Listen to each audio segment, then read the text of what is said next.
Hi, everybody. This is Empowering Democracy. I'm your host, Joe Firestone. And this is our series, Changes Following a Russian Victory in Ukraine, Part 19.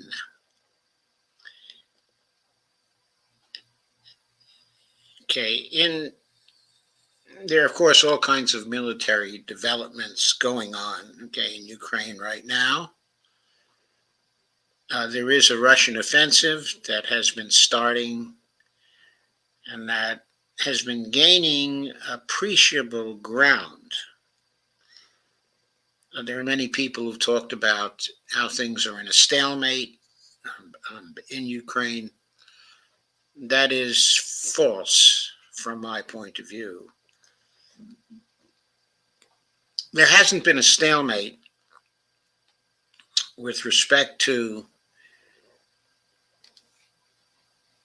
how the war has been going for the two sides. There's been enormous destruction that has been visited on the Ukraine side, and comparatively little destruction with respect to the Russian side. What's caused the appearance of a stalemate has been the fact that the goals of the Russians, there have been three important goals. Secure the neutrality of Ukraine. Demilitarize the Ukraine. And denazify the Ukraine. Most of the effort so far has been focused on the demilitarization of the Ukraine. That has been going very well for the Russians, in spite of the fact that external forces, essentially NATO and the United States, keep on fighting against the demilitarization by replacing equipment which the Ukrainians have lost and replacing the armies. It looks as though the Russians have been successful in destroying 3 Ukrainian armies now.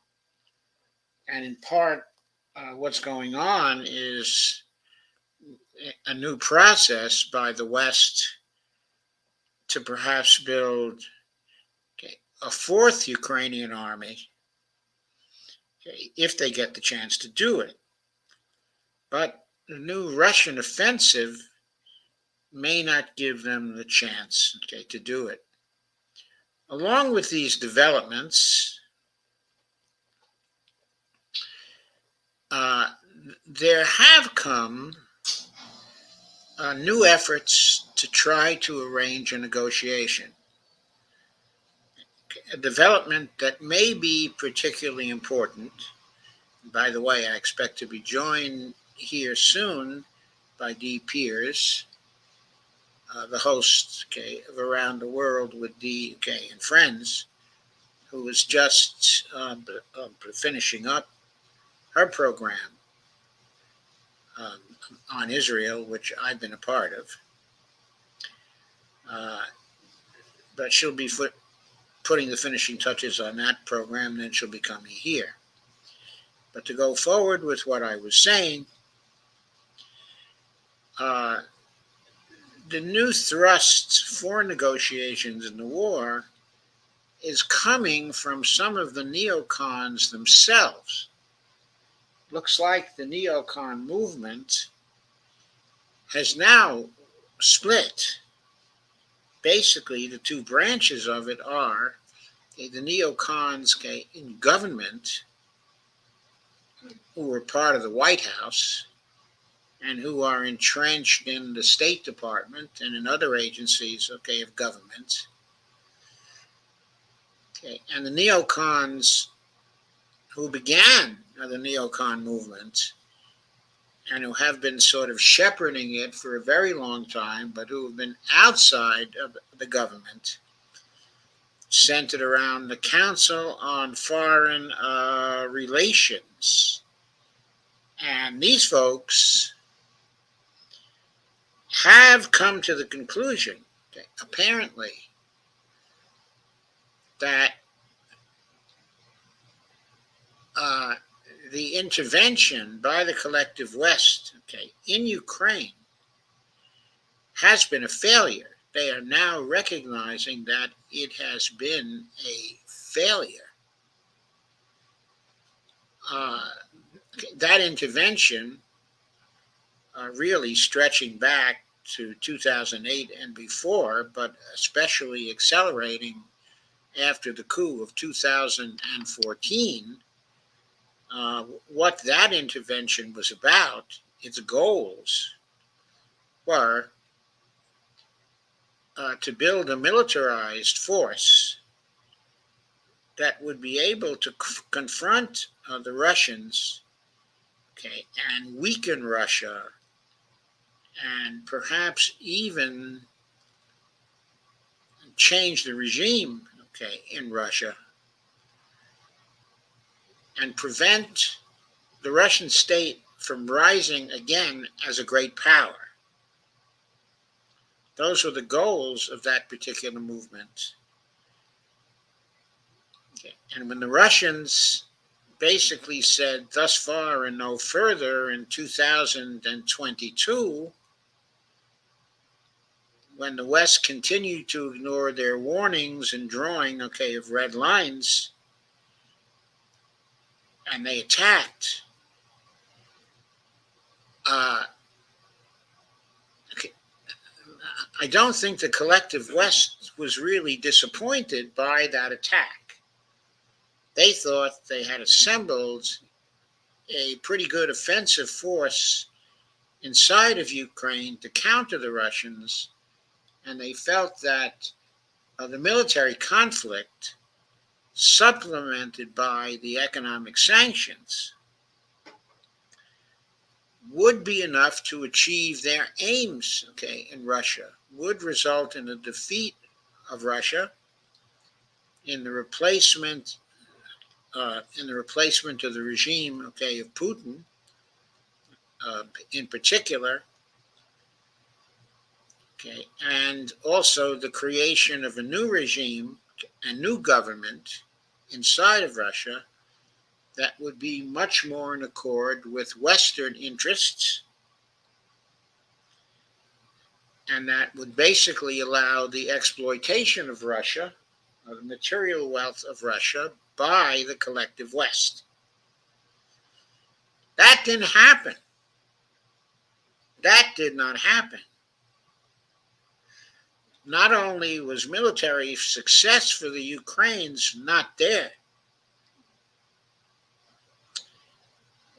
but also Russia was able to withstand the economic sanctions and win the economic war. This became apparent not too far into 2022 and was absolutely apparent to all by the beginning of 2023. The Russian economy was, comparatively speaking, hardly touched by the sanctions. There was greater damage done to some of the European economies than was done to Russia.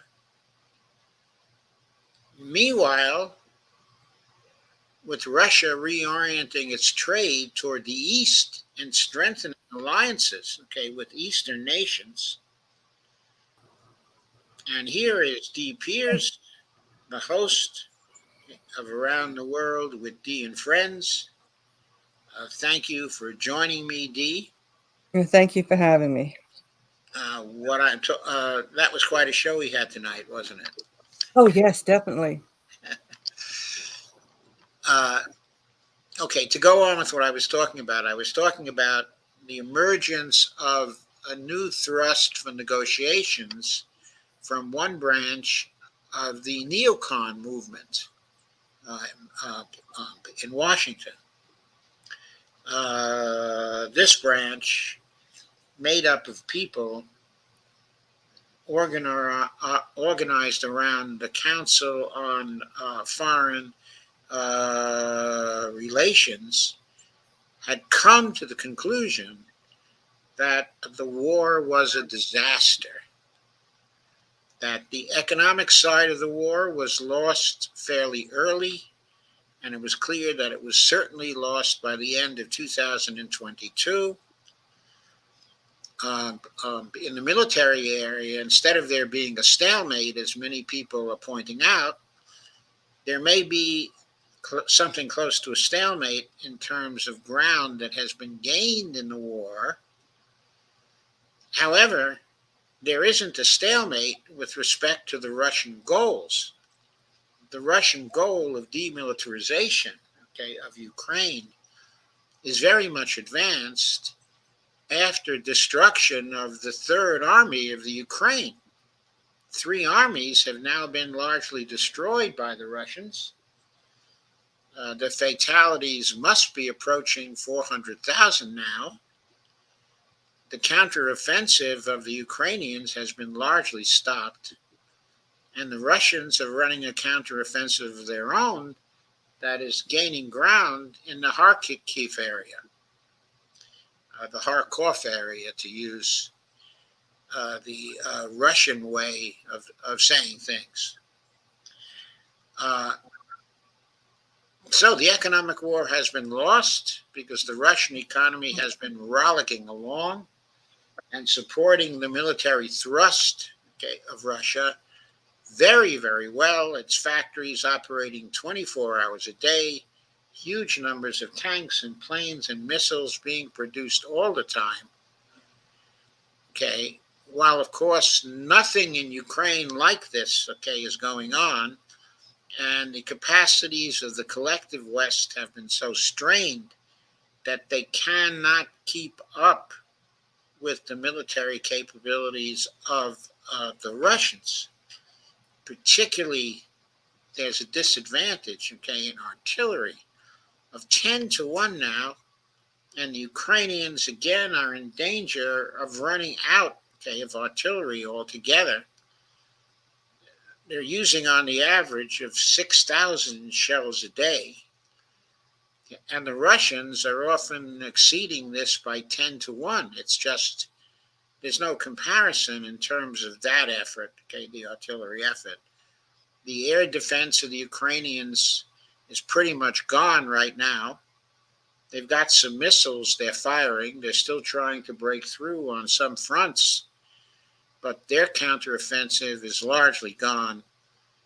And the Russians are now beginning to gain substantial ground, okay, in the Kharkov area, okay, as I said. So the conclusion being drawn by the neocons outside of the government, which evidently has not yet dawned on the neocons inside of the government, is that the Ukraine war has been a catastrophe for the collective West. It has, to some extent, demilitarized the collective West considerably, while not at all demilitarizing the Russians. It has also created a situation where the alliance of the collective West is strained, or is about to be strained, as politics in Western Europe creates a situation where new people are taking over who are not at all enthusiastic over the effort, okay, in Ukraine. There's also considerable doubt about the effectiveness of NATO going into the future. I'm talking now about the perceptions of the group, okay, of neocons looking to negotiate, looking to get out of the war, looking for an exit ramp. They're looking again for an exit ramp because they realize the war has been a military catastrophe and it has been an economic catastrophe for them as well. They set out, okay, to create an existential crisis for Russia. And instead, okay, the collective West has created an existential crisis for itself, okay, in the words of some of the neocons. The way they put it is, they're not in an existential crisis now. It is we who are in an existential crisis. And so they want out and they want to negotiate with the Russians. And the problem is, why would the Russians negotiate with them? Now, they have been trying to make contact and have made superficial contacts with Lavrov, the foreign minister of Russia, Sergei Lavrov. He hasn't been too forthcoming about the nature of these contacts and is downplaying them. The neocon group that is for negotiation has been reporting all its activities to the Biden White House, of course. However, the Biden White House doesn't seem to be at all enthusiastic about what is going on there. But the efforts of the neocons external to the government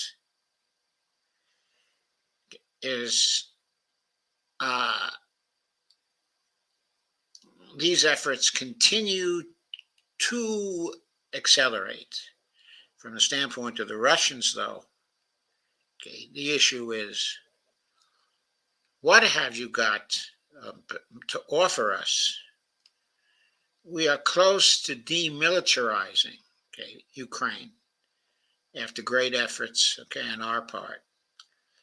We are close to gaining much more territory. We are close to efforts to get rid of the government, of Ukraine, and to install a new government that is more friendly to us, that will be willing to negotiate with us on our terms. So what is it that you can offer? And the word is, or the speculations are, that basically what the neocons want to do is to have the Russians agree to a freezing of the war, where the Russians continue to have control of the Donetsk and Luhansk territories, and also Kherson and Zaporozhye, and of course Crimea. And during the so-called freeze of the war, they would have control over those things. But while they want to freeze the war on those terms, they don't offer any solutions. They don't offer any guarantees that the West is not going to rearm Ukraine and undo the demilitarization which the Russians have gained but so far. They're not offering any regime change in Ukraine that would be more friendly to Russia. So the basic question becomes, what do they have to offer if there were to be some sort of a negotiation? Now, some people feel that the Russians will say, we're always open to negotiation, and that they may even be willing to go to a third-party country such as Turkey and to negotiate with the representatives of the neocons, if the Biden administration were to get behind them, if they were to agree and to send representatives. But those who've been commenting on this, particularly the Duran people, have been indicating that there are no offers being made to the Russians or suggested to the Russians that would give the Russians any gain from the negotiations or solve the problem, of Ukraine by suggesting a new security framework for Europe that would be acceptable to the Russians, and to Ukraine, and to the collective West. None of that is being suggested or talked about in the original contacts. So the question is, can the Russians be gotten to the negotiating table? Or will they go on? They have increased the size of their own military inside, of Ukraine now to something like 750,000. And people continue to sign up. They're well on their way to having 1 million people under arms and ready to fight. They keep on training people. Their factories keep on turning out the weapons of war, the tools the new people are going to need, whereas the capacities of the collective West are entirely stretched. So again, we come back to the conundrum. Why should the Russians sit down at the negotiating table right now? If they keep on fighting the way things look, they will be able to get Kharkov, and they will be able to annex that, and they will be able to get to Odessa, and to annex that. It doesn't look like it will be possible for Ukrainians to stop them. They will make an effort, of course, to displace the government, of Ukraine, and to get someone in there who is friendly to Russia. And then they will dictate their own terms for peace.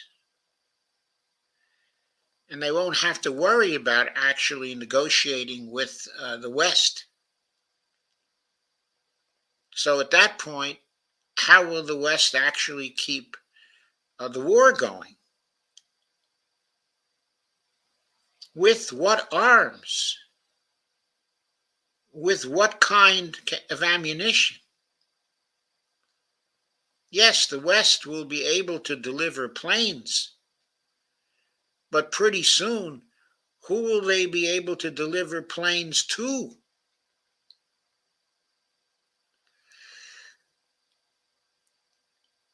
It just does not look like the neocons, both inside and outside of the government, are willing yet to offer terms that would be attractive to Russia. What would be those terms? First, the collective West would have to offer and would have to agree to the neutralization of the Ukraine. They would have to agree to the demilitarization of the Ukraine. Two of the three goals, of Russia. And they would have to agree, any new government, in Ukraine, would have to agree to the denazification of the government and the military in Ukraine, the third of the war aims, of the Russians. If they cannot offer that, and do not offer that, and do not offer a security framework for Russia that would make the Russians feel comfortable, why would the Russians come to the table? That is the big question, at this point. We have a new commenter who has joined us here today, Dee. Yes, I noticed he's commenting on Facebook. Yes, we're happy to have diverse opinions and to have a Yes, discussion about that. and we will certainly go over those in just a minute, but I want to give Dee a chance to comment first. So, Dee, please do reply to what I've said. Yes, Russia has always wanted to negotiate. Russia's always wanted to resolve the situation according to what the laws were stated, you know, and going back in time. And it seems the US was the one that kept encroaching and basically breaking what rules and doctrines were set out. So right now, I just think the US just can't wrap itself around with the reality of what's going on. As like the reality is there, but they just can't seem to grasp it, or maybe they're trying to spin something to try to Okay, make so it a certain way. let's say what we think. The reality is. I've said a part of that. Already. What do Mhm. you think the reality is? The reality to me, personally, is Russia. Russia could have had this over with very early if it wanted to, but it doesn't want all the deaths. I mean, they've considered themselves as one people, and I think there's been a lot of patience on Putin's part because there've been people there that just wanted to really to just get this over with, but he's been trying to do it without s- so much loss of life and catastrophe. And the more it goes on, the more Putin is being pushed into a situation he really doesn't want to be in. He really doesn't want to keep going on with this. And mm, But what is the reality that the United States and the collective West are failing to recognize? they fail to recognize that they're not gonna they're not gonna beat Russia. They're not gonna have they're not gonna have what they want. As much as they put it in print, I've seen writings talking about with Ukraine and different plans they have when this is over with. But that's not gonna come to fruition, and they just can't grapple on that. They can't seem to accept, if I can add, to what you said, Right. that the collective West doesn't have either the military capacity to counter the Russian effort, in by Ukraine. That the military capacity just is not there. The ammunition, the tanks, the planes, the artillery, the air defense systems. Uh, I think the West, when they pushed for this war, which they did, completely underestimated the capacity of the Russians to respond and completely overestimated their own might, their own Mhm. capacity for war, in that area, of the world. The truth is, NATO and the United States combined do not at this point in time have the capacity to defeat the Russians, okay, in that area. On the other hand, the Russians have the capacity to demilitarize the armies, okay, of by Ukraine, and also to demilitarize the West by drawing off the arms, okay, and the munitions and the military capacities that we are sending into Ukraine. We are running out of capability to reproduce the things that are being lost on the battlefield. Yes, and there was a recent report I had read how the U.S. Knew that Ukraine, the last, the counteroffensive, that they really didn't have what it takes. They didn't have the equipment. They didn't have what they needed. But the U.S. was just hoping that they had the willpower and the strength, that they just something within themselves that they would be able to conquer. And that's just hope. This hope, these are people. It's These are just human hope. lives that are out there that you're doing this to. It's just hope, okay, and it's nonsense. The armies, okay, of Ukraine have fought very bravely, but when you have an artillery disadvantage of anywhere from 6-1 to 10-1, you can't win. You can have some localized progress, okay, in certain areas. But when you've given the Russians time to build a three-tier defense waiting for your counteroffensive, then you launch the counteroffensive, and you cannot even reach their first line of defense, but are stymied in the gray zone between your lines and their first line of defense, which you can't even reach. No amount of willpower is going to create a victory for you in that kind, okay, of situation. Going in, the West again thought it had a tremendous advantage in the economic realm. It thought it could cripple the economy of Russia, characterized Mainly it was the Russia. U.S. Everybody went along with the U.S. They did, and everybody characterized Russia, okay, as a gas station, uh, Yeah. a simple gas station. They didn't think the economy of Russia had any strength, okay, at all. That was just poor analysis. It was poor planning. It was a total mistake.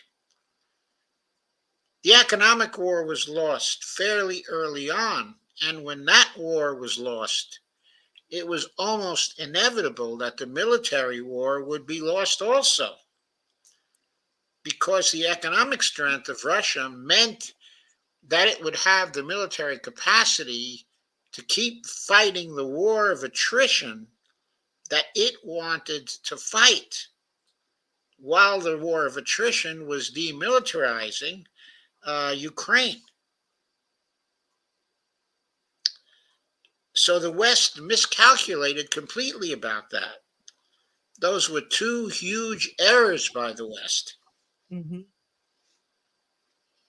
And we're seeing the fruits of those two huge errors right now, but the West won't recognize the errors.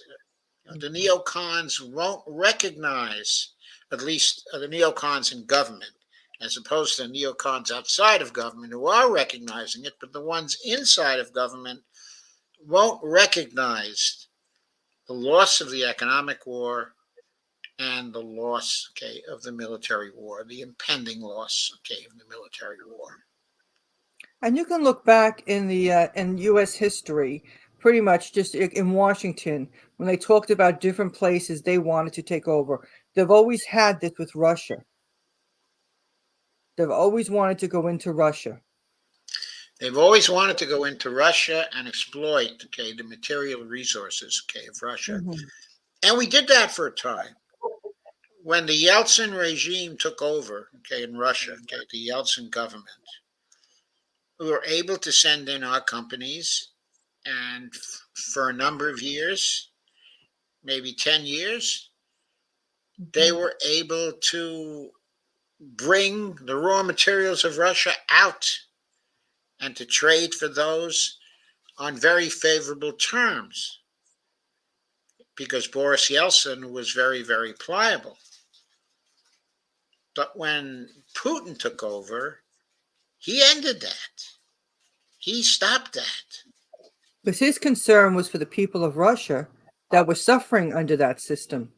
Yes. And so he ended that. And he began to build up both the economic strength of Russia and also the military strength of Russia and the diplomatic strength of Russia. We have to give credit where credit is due here.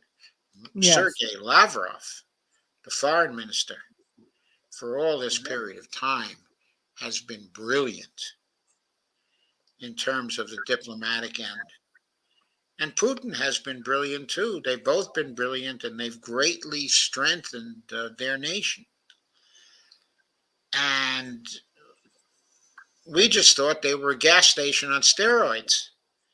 No, And Europe just went along with the US. they And are a they're unified country, closely unified country, with 150 million people, with a president who has a popularity rating of 89% right now.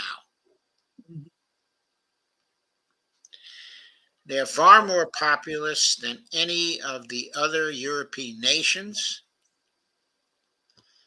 and the loose alliance of NATO in Europe cannot contest with them, don't have the military capacity. We are not facing that fact. If we were, we would end the war. Is this administration really thinking about trying to build the military capacity to keep the war going for another 5 years? I haven't even talked about the money that is being spent there, but it's not really the money, it's the resources, it's the focus, the foreign policy focus on this ruinous war Mhm. that is killing so many people. It is a diplomatic failure. It is a foreign policy failure. It is a human failure. And this administration will not face it.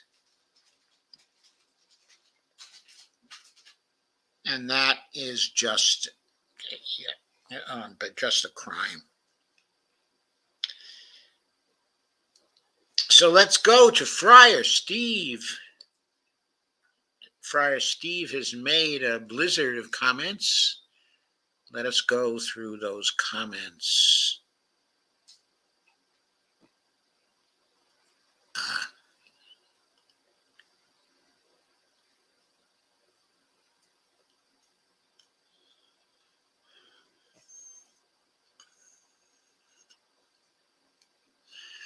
Okay, Friar Steve's comment is Ukraine still has Patriot systems. Yes, they still have Patriot systems.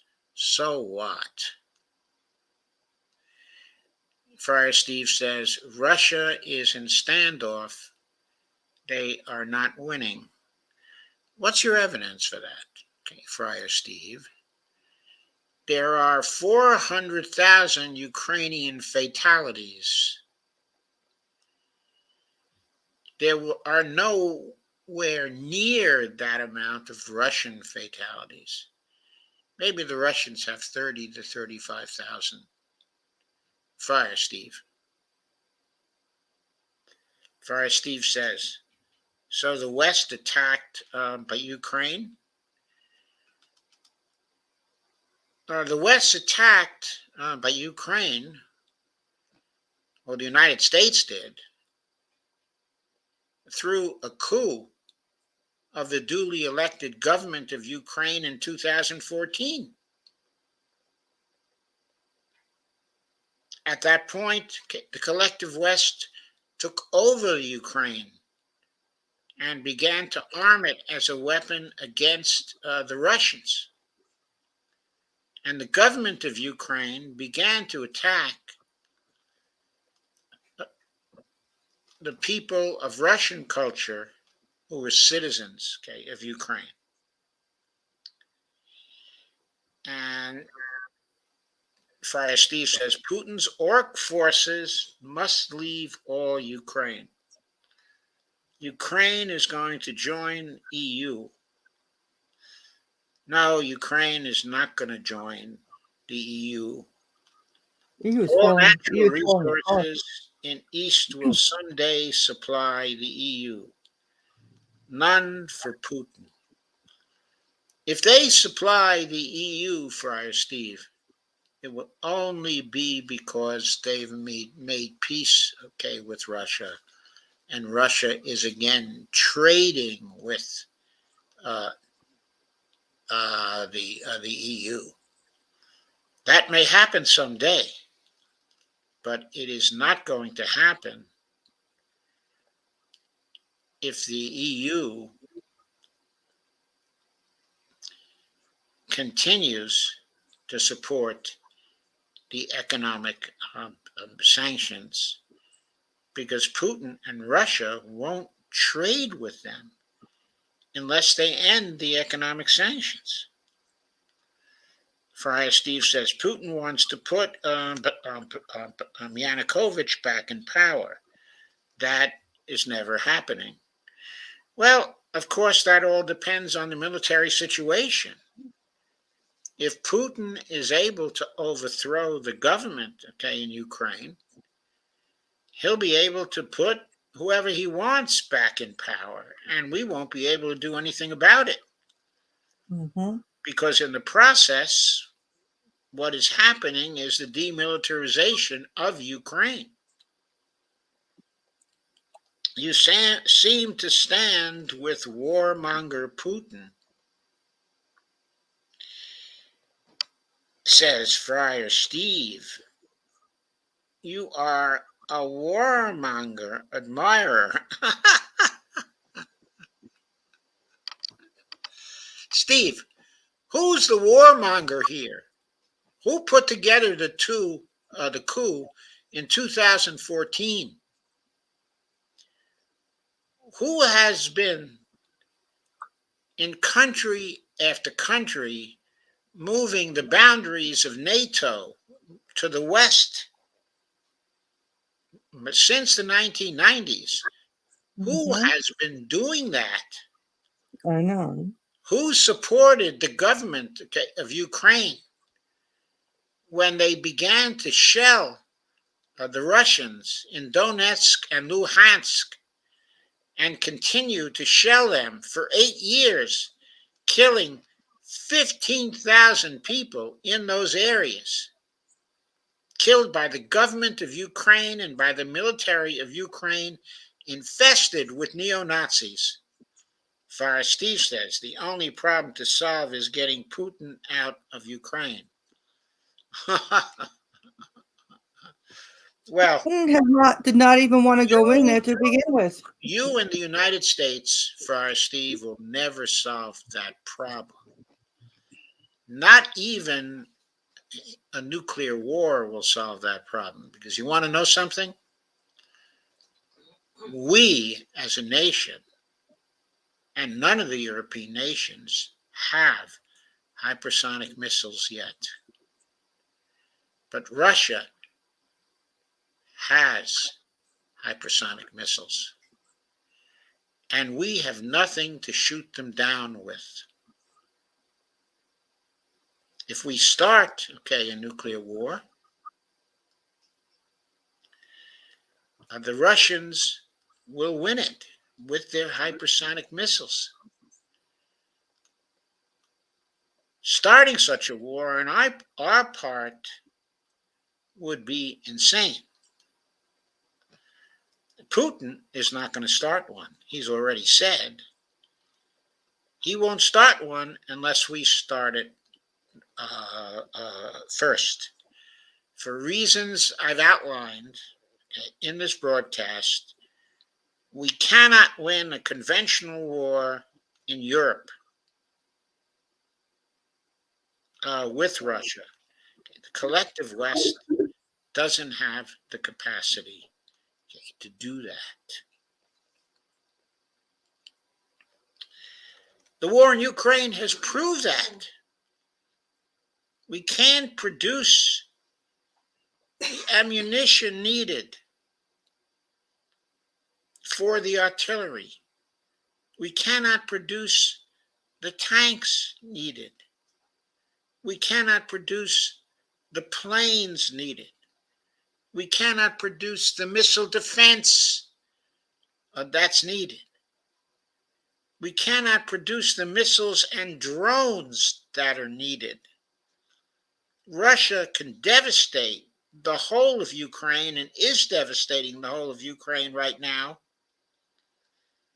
And we don't have the capacity to do anything about it. That is the reality. So, who is it who's a warmonger? Who is it who would like to continue this war? And who is it who would like to recognize reality and end this war? Friar Steve says, Ukraine people don't want to live in Siberia. That's what will happen if they quit. No, that's not what will happen if they quit. Okay, if they quit, the war in Ukraine will stop. The Russians will annex the territories they have taken over. There will be a rump state of Ukraine, which will be neutral. There may be Russian troops in Ukraine to ensure neutrality. But other than that, the economy of Ukraine will go on. Clearly, you don't know the history of USSR. I dare say I know the history of the USSR better than you. I dare say I know the history of Russia better than you. I've studied them both from the very beginnings of Russia, from the beginnings of the USSR. I know all about that history. It's not my specialization, but I am very well read in that area. Okay. I know, for example, that Putin doesn't want the whole, of Ukraine. He doesn't want to try, and govern that. What he wants is to neutralize the danger that the threat of incorporating Ukraine into NATO was presenting to Russia. When that threat is over, he will go back to the business of building Russia into a prosperous nation, and a powerful nation. He will turn to his allies in China and to the nations of Eurasia that he has been collaborating with, and they will trade for the benefit, of all.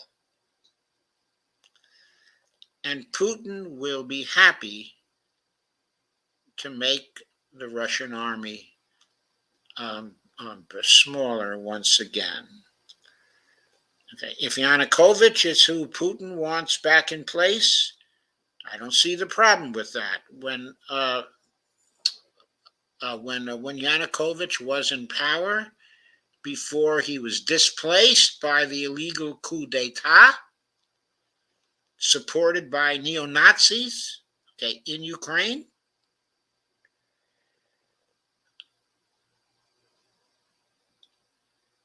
Putin was at peace with the Yanukovych regime. That regime was trying to walk a fine line between the West and the Russians,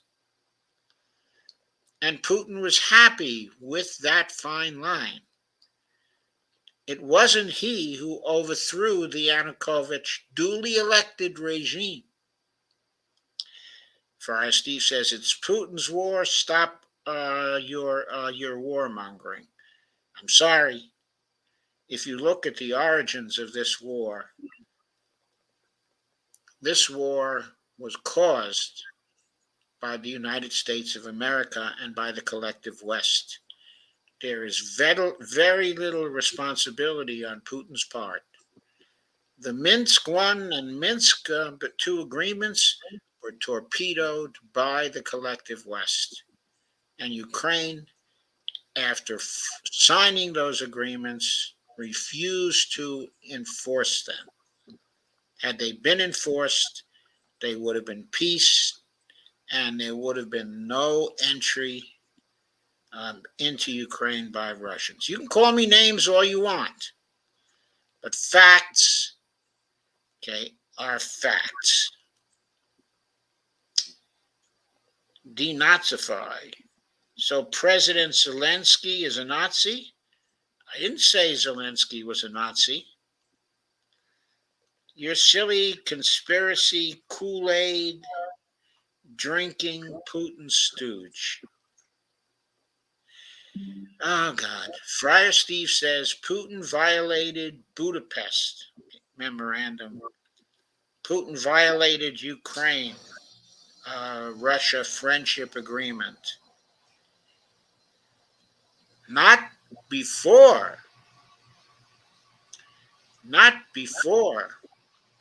the Ukraine government refused to implement the Minsk I and Minsk II agreements. Those were duly negotiated by Russia with the Ukraine government. Those were guaranteed by Germany and guaranteed by France, two prominent members of the collective West. And it has come out, okay, since the negotiations that French and German leaders were in bad faith and had no intention of helping Ukraine to keep to those agreements. And the West assured Zelensky that he did not need to keep to those agreements, that if he broke them, the West would support him. That's what happened. And, okay, the negotiation of those agreements and the breaking of those agreements preceded any violation of the Budapest Agreement by Putin. The failure to implement the Minsk agreements rendered the Budapest Memorandum null and void.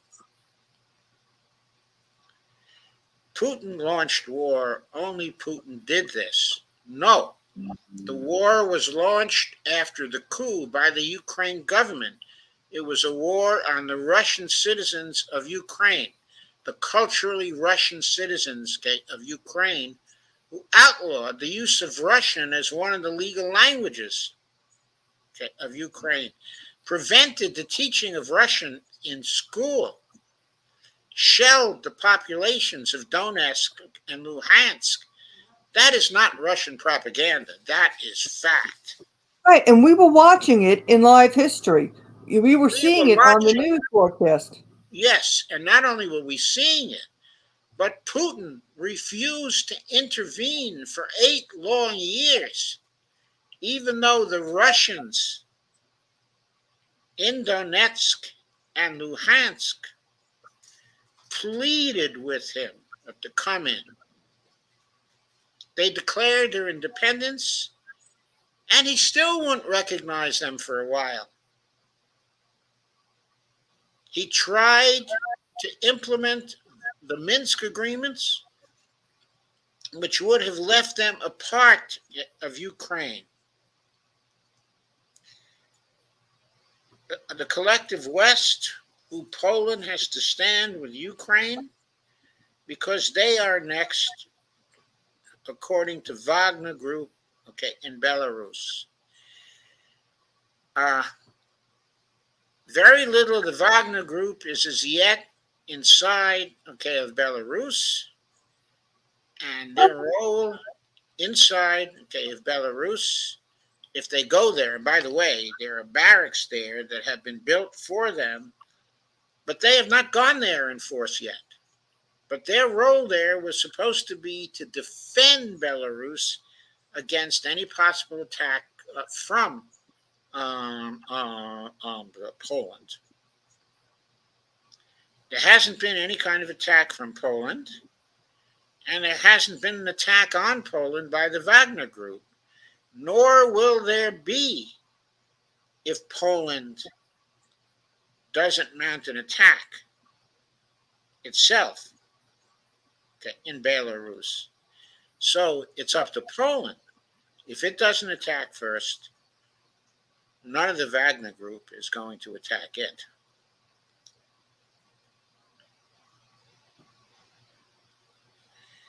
Only Putin launched this war. Please don't lie to Putin.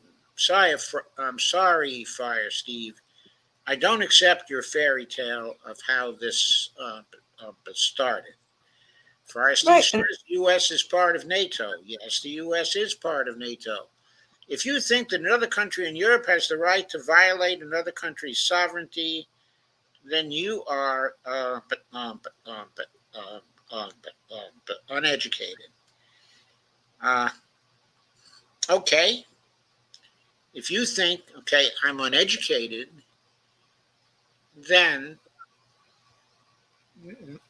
tell me why the Ukrainian government, following the illegal coup, which, by the way, was a violation of the sovereignty of Ukraine in the first place by the United States. Why do you think that violation of another country's sovereignty was all right? Okay, because of the support of that coup by the neo-Nazis? Is that what you think, Friar Steve? Friar Steve says, Ukraine has been dealing with struggles for some time.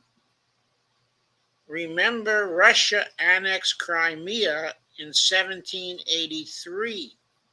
History is repeating itself.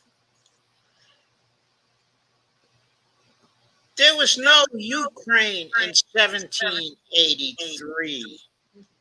Crimea was run by the Crimean Tatars in 1783. The Crimean Tatars were not a part of Ukraine at that time.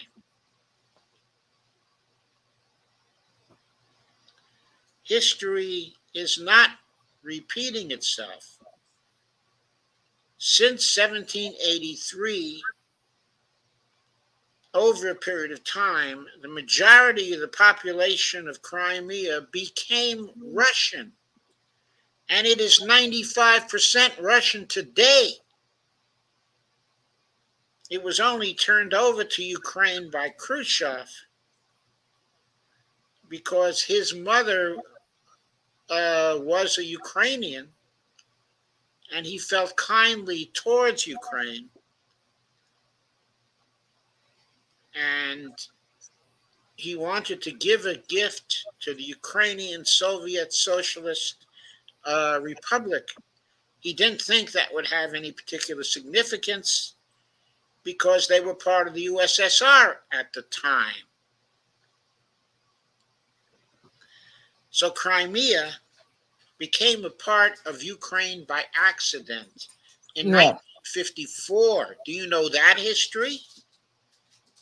That's been brought up several times. It's brought up by most people who know the history of this. West didn't attack Russia.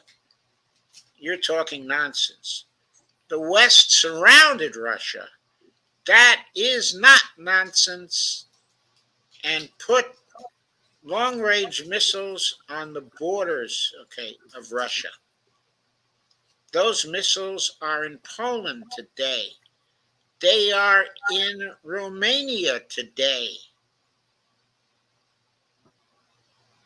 Russia didn't want to have another hostile power on its borders aiming missiles at Moscow and giving the Russians only 5 minutes to respond to such attacks.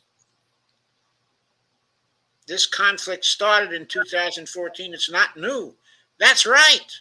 But this is the conflict that started the present war.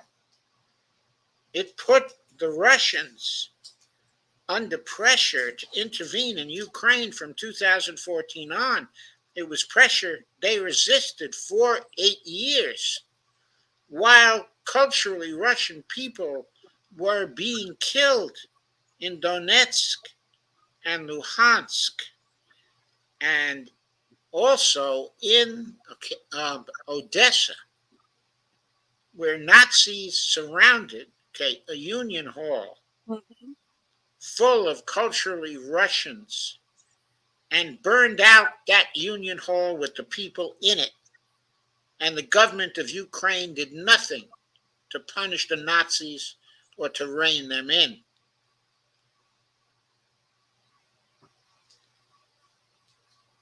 You have no idea what you're talking about. You're wearing the red beret, Russian warmonger much. The red Right. beret is a symbol of a movement here in this country favoring Medicare for all. It's red berets for Medicare for all, and I wear the red beret because I am a part of that particular movement. It has nothing to do with effing Russia. Friar Steve says, Operations Restore Hope. Quote, how do you explain that?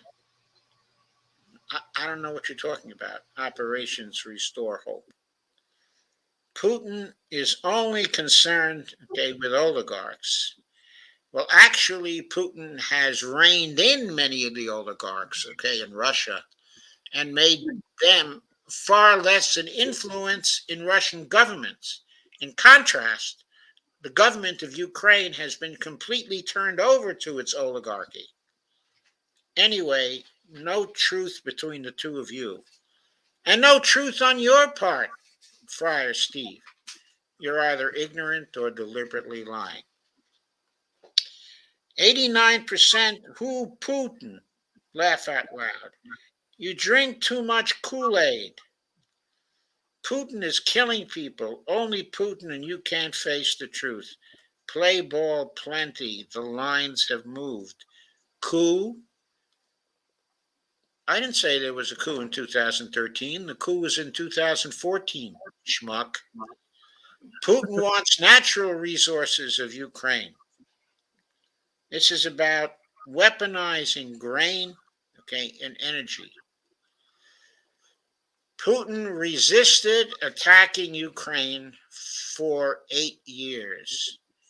He only determined to attack it when the West pushed the issue of Ukraine coming into NATO, and when the Ukraine armed forces themselves were about to mount an attack in Donetsk and Luhansk that would have resulted in the mass killing of the culturally Russian population in the oblasts, of Ukraine.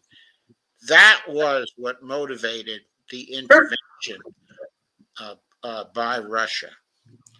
Who annexed land? Only Putin. Sure, after the Russians, after the Ukrainians had been attacking those territories and killing cultural Russians. Yes, then he annexed land. He annexed land because He wanted to make those populations a part of Russia so that they would be beyond the reach of the Ukrainian right-wing nationalists who are attacking them. Friar Steve says Yanukovych invited Russia to Donetsk. That's how the Russians got there. That is not true. Yanukovych was gone by 2014, and the Russians were not in Donetsk at that time. That's not how they got there. Hypersonic missiles miss targets a lot. Only Putin has threatened nuclear war. Only Kosovo, over Chechnya, over Crimea, only Putin has threatened nuclear war. Putin has threatened but nuclear war if and when there was an existential threat but to Russia. He has said that if there is no such threat, he will never be the first to use nuclear weapons. He's been very clear about that. On the other hand, we, the United States, have withdrawn the guarantee we used to state that we would not be the first to start a nuclear war. That's the truth, Friar Steve. Clearly, you missed U.S. resolve in World War II, laugh out loud. You support Putin's genocide. You're the warmonger. Putin is not doing any genocide. Ukraine people were forced into exile and had land stolen, first by Stalin, now by Putin. So Putin feels threatened so he can steal children for Crimea. That's nonsense. It is a blood libel. He didn't steal any children. Children were brought to Russia to protect them from a war zone. Putin is not my guy. I'm just recognizing the facts on the ground there. You are lying about everything. The Budapest Memorandum explained that. Putin broke that deal. No name calling necessary. Putin did not violate the memorandum until the Minsk agreements were violated. Those superseded the Budapest agreement. Friar Steve, let's talk Budapest Memorandum. No, let's talk the Minsk agreements. No, Minsk does not come after Putin violated the Budapest Memorandum. Friar Steve said, enjoyed this chat, and I can prove all you're saying is misguided. Budapest, the ones that FSB has shipped into region. I was in Ukraine. You were ignoring the youth that stood up against Yanukovych. There was an illegal coup against Yanukovych. It was an illegal coup. Putin's forces were not in there. Prove the CIA coup. I'm not suggesting there was necessarily a CIA coup. I'm saying that the U.S. ambassador to Ukraine, specifically Victoria Nuland, was supporting that coup. U.S. money was supporting that coup. The new endowment for democracy was supporting that coup, even though Yanukovych was the legally elected president of Ukraine at the time. The legal regime was overthrown by the United States and its allies inside of Ukraine, including, by the way, the neo-Nazis who supplied the muscle for that coup. And if you don't know that's true, then you don't know anything or are simply lying straight out.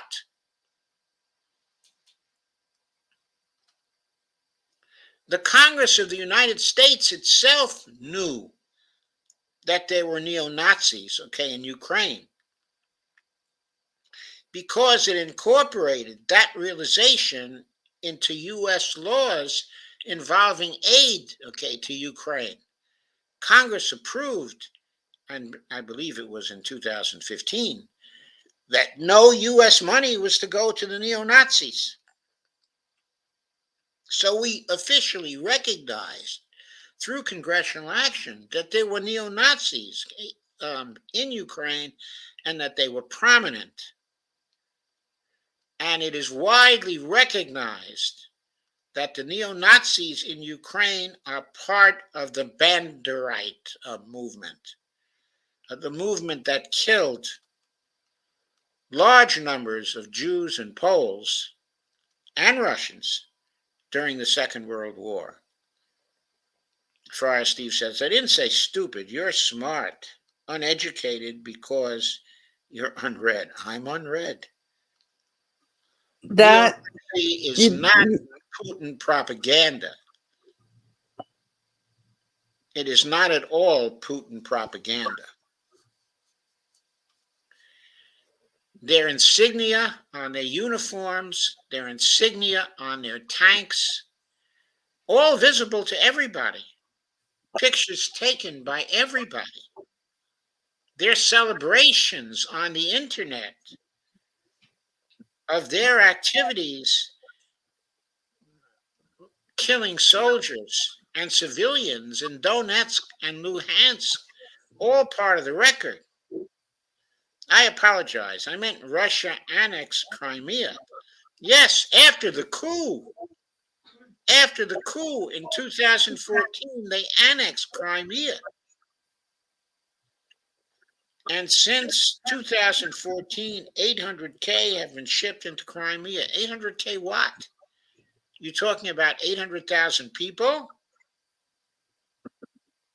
The population of Crimea was 95% Russian long before 2014. It's always been a Russian cultural population. Friar Steve says. Okay, you want to take over some of these comments, Dee? I've got the dogs here carrying on, but I just want to say that Dr. Joseph Firestone is very well read. I have to say that. I've known Joe for a long time. So, and these issues, we try to look at it from an independent viewpoint, looking at both sides of the equation and just following the history. And we've been following this for a long time. It's just not when, say, our local media decides it's going to follow something and put their own spin on it. They leave out a lot of the prior actions that occurred. That's where we have the problem in this country, is people not knowing what was occurring before MSNBC or CNN decided to start, talking about the talking points from the U.S. government. So people really don't get a clear image of what's going on.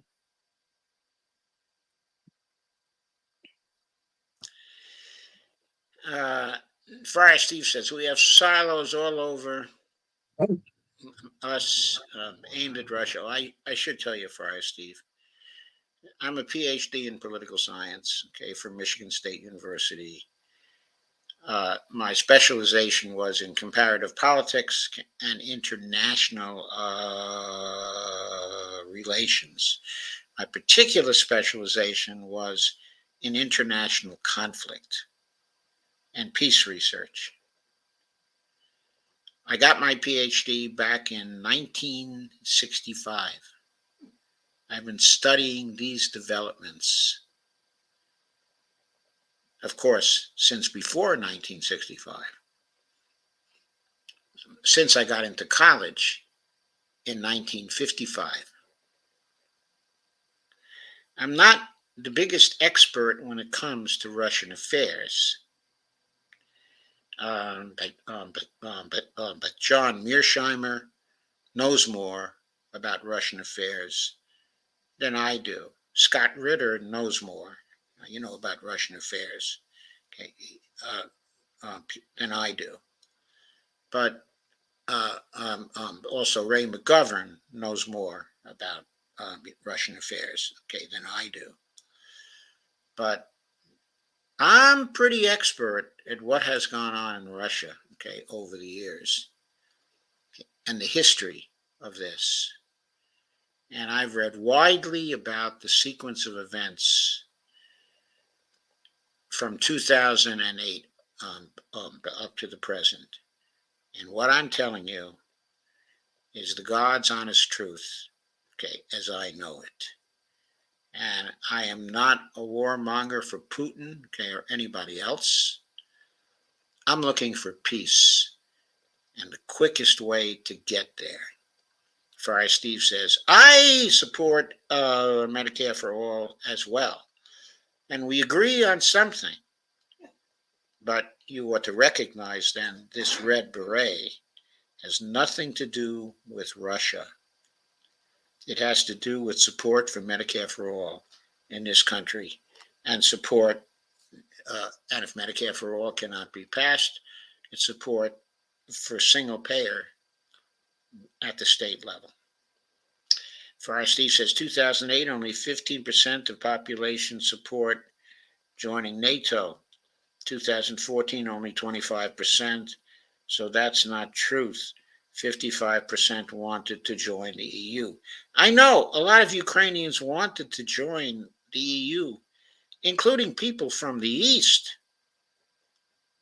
Okay, I agree this was true. This was a desire, okay, of Ukraine. And I agree in 2008, only 15% of the population were in support of joining but NATO. In 2014, only 25% were in favor of joining NATO. Yet the coup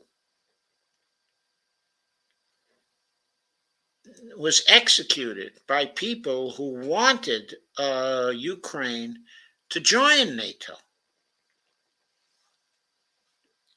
So there was a minority who supported actually joining NATO, but the coup government was intent on joining NATO.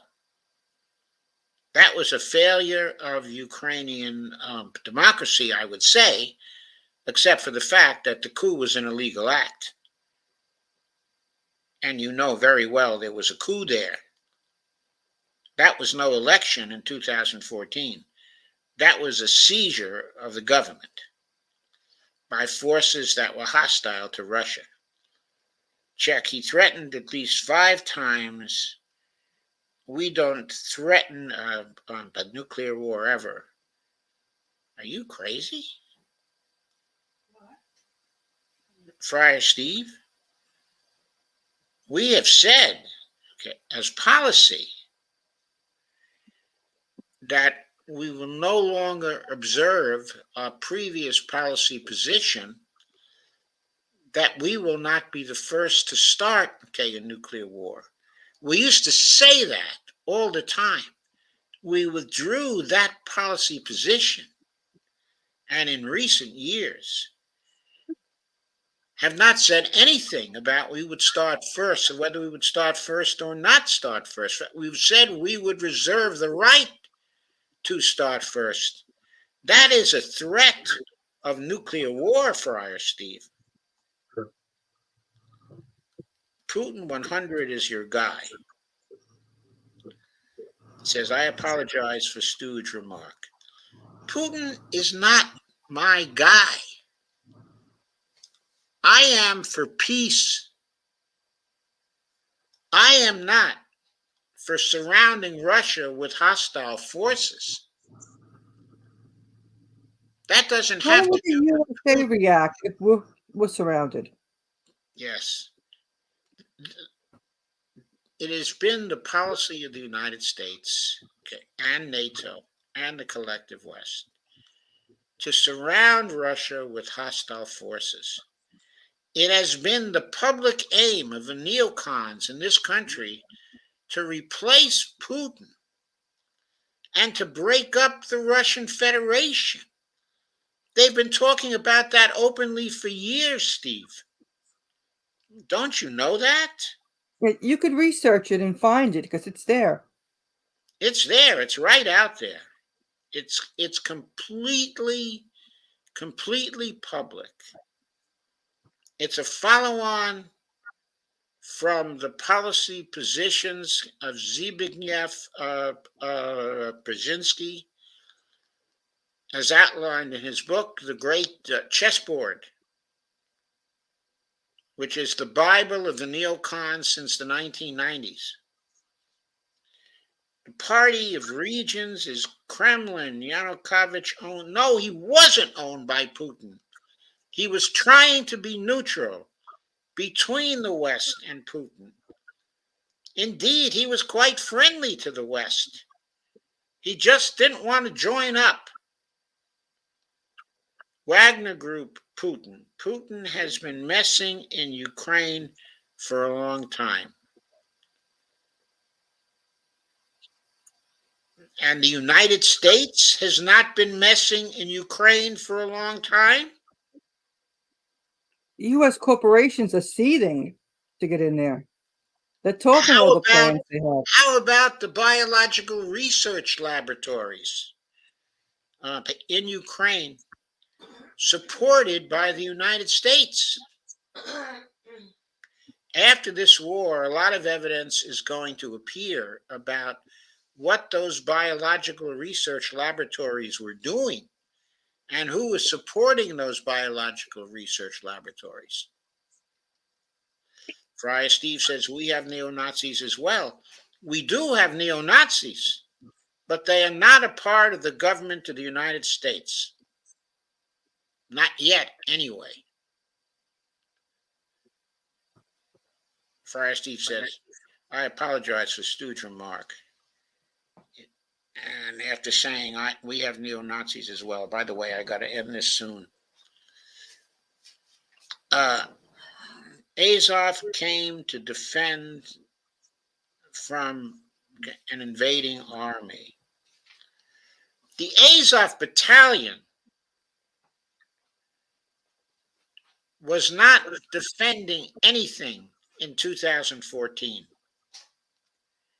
Azov people became a part of the Ukrainian political system in the years before that,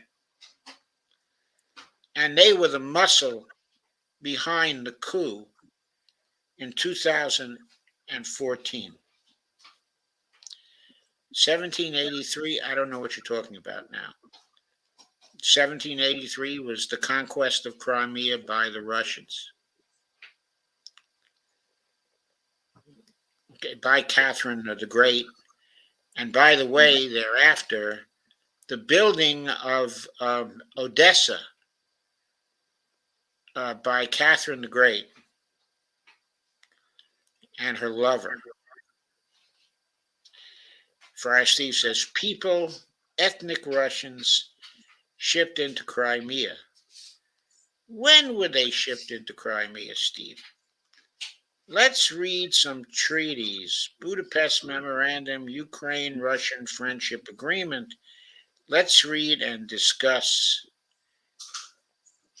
I have MA National Security Studies and Special Ops, been planning EU theater for decades as well. Let's talk anytime. Most of what you're saying will be undone when we go to Kiev and talk. How many Ukrainian youth who live now in Ukraine have you spoken with? None that I met would agree with the things you say. They would find your coup, a Russian lie. Well, the youth of Ukraine today in 2023 were much younger in 2014. Since the coup of 2014, the Ukraine youth have been propagandized by the government, of Ukraine. Since that time, we've had a one-party state, okay, in Ukraine. Those parties who were opposed to the coup party have been delegitimized in Ukraine and have been repressed. No parties are allowed in Ukraine except those in support of the government, okay, and the regime. Where Ukraine stands now is that it is a dictatorship.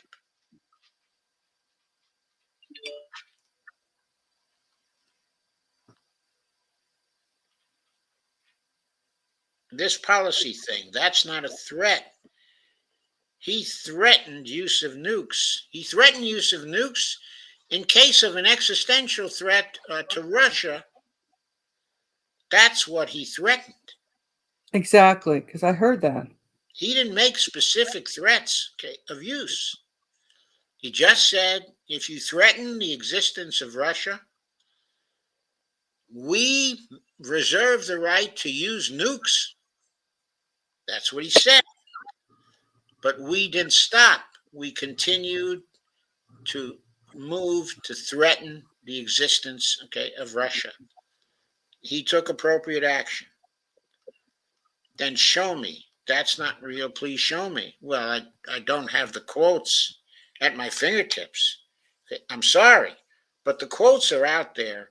You could easily find exactly what he said when you said that he was threatening nukes. So I have to ask you, if you have quotes, you show me. Maybe you have them at your fingertips. Bio Research Lab is Russian propaganda. Bullshit. It's there. It's there, and It's there's proof that it was there. not a single bio research lab, Friar Steve. Name one neo-Nazi in the Ukraine government. Well, I don't know. I Look don't it make up. a list of neo-Nazis in Ukraine government, but I'll tell you for sure that Scott Ritter can make a list of the neo-Nazis, okay, in the Ukraine government. Okay, and the Colonel McGregor can make a list of Nazis, okay, in Ukraine government. I'm going to Google it and see. Friar Steve says, I'll be back with more ammo, links, documents, data. Please have yours ready. You have one thing right. Medicare for all. By the way,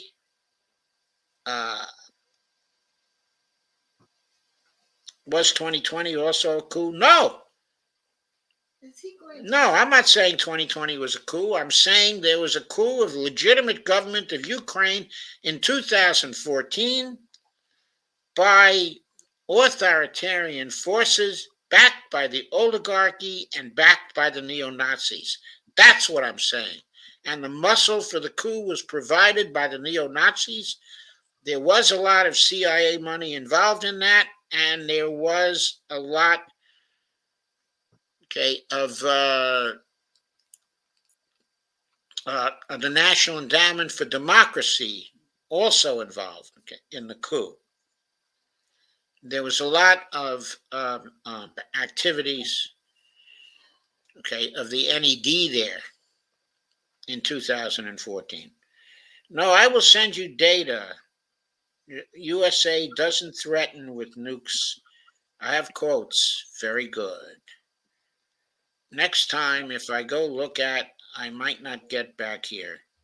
So you can't make a list because it's Russian propaganda. No, I can't make a list because I never made a list of the neo-Nazis in the Russian government. I never bothered to do that because the live streams, okay, of people much closer to the facts than I have been very convincing about the presence of the neo-Nazis, okay, in the government and in the military. Right now, when we talk about always being against the Nazis, Russia's history has always been against the Nazis. Yes. And And the point here he has here, I can ask Trump supporters, and they also claim coup. It's not about people claiming it. It was history happening at the time, and I remember it at the time. I'm old enough to remember all this stuff. Okay, I think we're getting near the end here. Friar Steve says, I can ask Trump supporters, and they also claim there was a coup. So what if they claim there was a coup? And though there's not everything they say is wrong, I mean, it might be mostly wrong, but there was a coup in Ukraine in 2014. It's widely known. It's widely known that Yanukovych was elected in a free election. Yes, and I remember that election. Were you watching that election at the time? Were you paying attention?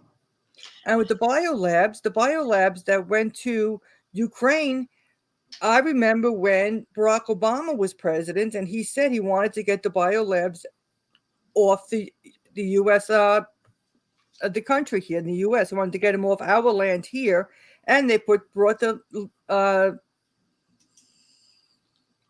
labs over to Ukraine, and there was discussion on that before they even went over to Ukraine. Yes. Yes, and those biolabs were funded by the Congress. Yes, all of that happened, and if you were paying attention, you would know this. But it seems like you're just sitting there paying attention to one little point of view, that people that are being propagandized over in Ukraine, just like we're propagandized over here by our government, doesn't want us to know about certain information. So we have to go and we have to research it to find out what the truth is. Okay, so Friar Steve says, so we can talk more. There's no neo-Nazis in the parliament, okay, in Ukraine. I don't know whether there is, okay, or not, Friar Steve, but I can say I'm quite sure there are neo-Nazis in the armed forces, okay, of Ukraine. That And there are some of these, banderites, okay, and there I are don't even use the banderites in term the forces, neo-Nazi. okay, of Ukraine. You know, Stefan Bandera is a national hero, okay, in Ukraine right now. That streets are named after him, and that he is celebrated as a national hero, okay, of Ukraine. Right. And so these people are not Nazis. They are born that way. That's their family belief system. And it goes back generations. So it's not a new phenomenon or a Okay, it goes back to neo-Nazi. the They Second are the World. real thing, the real bloodlines. And if you search your history, you will know that. Is he in school? The Friar Steve, I don't know. He says that he was in Ukraine. Okay, that he was in Ukraine in what 2020. No, he said, yeah, I was overseas. I have no idea how old Friar Steve is. Okay, Friar Steve, good night. Thank you for coming around and making all kinds of comments and giving us a chance to rebut your comments. Yes, I agree, it was fun. And Come around again. so good night and come around again. You will be welcome. Yes, thank you and good night. And good night, Bonnie. Good night. Okay, good night, Dee. And And we will see you tomorrow. oh, thank you. I will add your page. Okay, well, thank you, Steve. I also have to say, though, that okay, I usually do one show a week, okay, on international relations, and it's usually on Tuesday. On Wednesday and Friday, I generally do shows that are connected to dumping the corruption, okay, in elections, okay, in the United States.